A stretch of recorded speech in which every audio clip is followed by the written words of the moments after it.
Good day, everyone. The world, and especially South Africa at the moment, is at an inflection point. And if you look at history, and history is super important, you will see that the world will not continue the way it is. And a lot of people think, but the world I enjoy right now in South Africa or wherever you live around the world, I enjoy that world. But there's many people that do not. And I've always said to my wife that if you don't look after the interest of the poor people, and if they become the majority, one day they're going to eat you. And I don't mean that literally. But this is a real concern in the world. And that is why there's many different thought groups that have emerged around the world. You get the center, the political center, you get the political left and extreme left, and you get the political right. And all of these people come into existence because of things that have happened to them, experiences they've had, their parents' influence around them, the area where they were born, and many other things. And at the moment, what a lot of people are seeing is that conquering has always been at the order of the day, and that conquering is far more superior when it comes to outcomes than political correctness. The fact that politics exists, the fact that we have governments that have been formulated around constitutions and charters and all sorts of other things mean nothing when conquering takes place. And the strongest person conquers. And often the most intelligent people conquer. And since the industrial age, in the Industrial Revolution, people with intelligence have been able to produce weapons that can overcome people that are physically strong. And this is a super important transition in the world history, where in the past the strongest people, the guy that could throw a spear the furthest or wield a sword the best, would win an outcome, because people often settled their scores in battles, in fights over territory. And the world a couple of 100 years ago looked very different. If you look at the demographics of people, how many people were alive, at what age they were alive, etc. And it's no different in South Africa. And at the moment, our South African government is formed based on political correctness of the world. In other words, the world helped create this government that we have now. Certainly not the people of South Africa, because we've been cannon fodder for a very long time.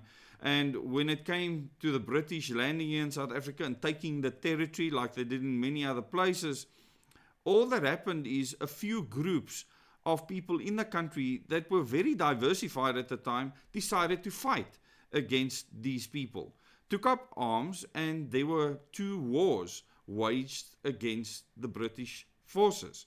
And you need to understand that context, because this is super important. There were people that joined the British. They literally walked into Cape Town and they were welcomed by some people. There wasn't a massive fight put up. When the ships landed near Melkbos Strand, there were some people up on a kopie that built a fort, that shot some bullets towards the British. That was the biggest skirmish that happened. And you can't really call it a skirmish because they couldn't take on the amount of British troops. The country was conquered by the British. And the British allowed the country to become what it is today. And the Anglo-American bloc has always been in control of South Africa. So we've never really had sovereignty because it was given to us. We did not take that sovereignty.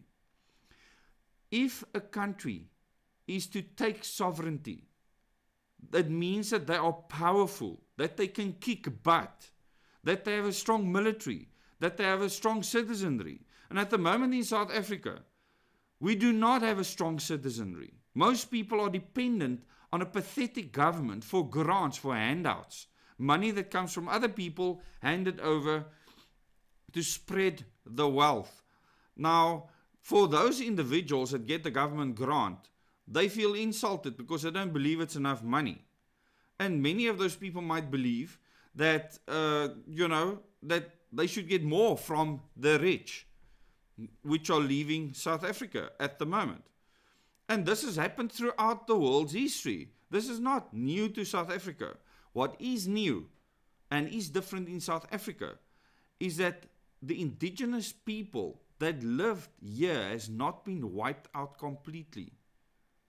And this happened in many places in the world when conquering took place. The British didn't come here and wipe out all the indigenous people till they were a small minority.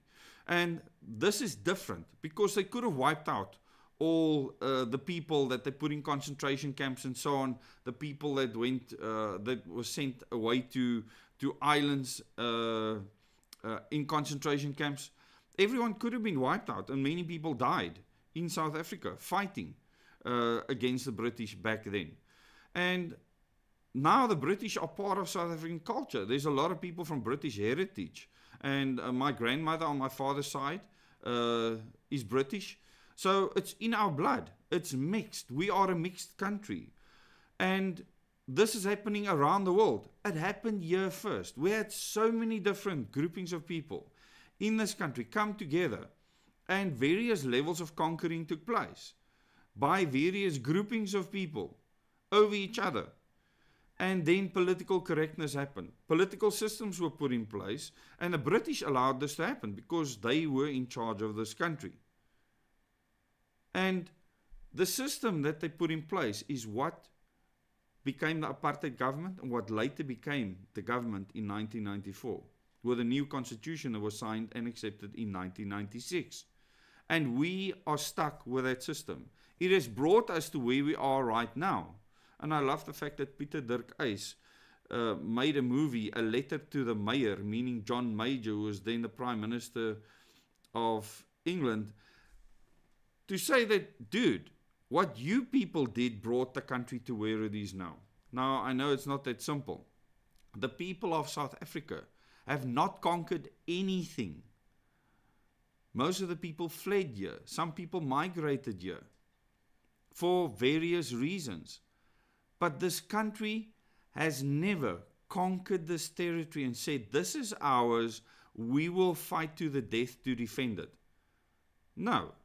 Other countries have always been in control of the governments because sanctions have been powerful for whatever reason, because there's many wars that's been fought on many fronts in South Africa, if you look at our history. So, can South Africa rise above this and actually become a real sovereign nation with a strong military, with strong citizens? It's absolutely possible. And this is the hope that a lot of people cling to that still live here. But after the video that I put out yesterday, it became clear that a lot of people will welcome foreign countries conquering South Africa, taking over South Africa, like openly, with troops on the ground, would welcome them. And I just ask myself, do they care about freedom, being free? Because what they think will happen might not be what will actually happen. And history tells us what has happened to countries that America has experimented on, etc. Just look at what happened in Hiroshima and Nagasaki. America is the one country that have been willing to drop nuclear weapons on innocent civilians. Civilians. Not a military, civilians. And kill hundreds of thousands of them. America is the one country that have invaded many other countries for their interests. Now, a lot of people will say, but they have the right, absolute right to do that. But then don't call the rest of the world sovereign. America would like to control every flippin' country on planet Earth because the Anglo-American bloc is controlled by the same people still. The Committee of 300 still controls those countries. So if you look at Russia, if you look at China, if they don't follow the script with regards to this new order that's been created, then 100% the committee will make sure that those governments fall, and they will do whatever to do that. And they don't care how many people die along the way. Now, how does this influence South Africa?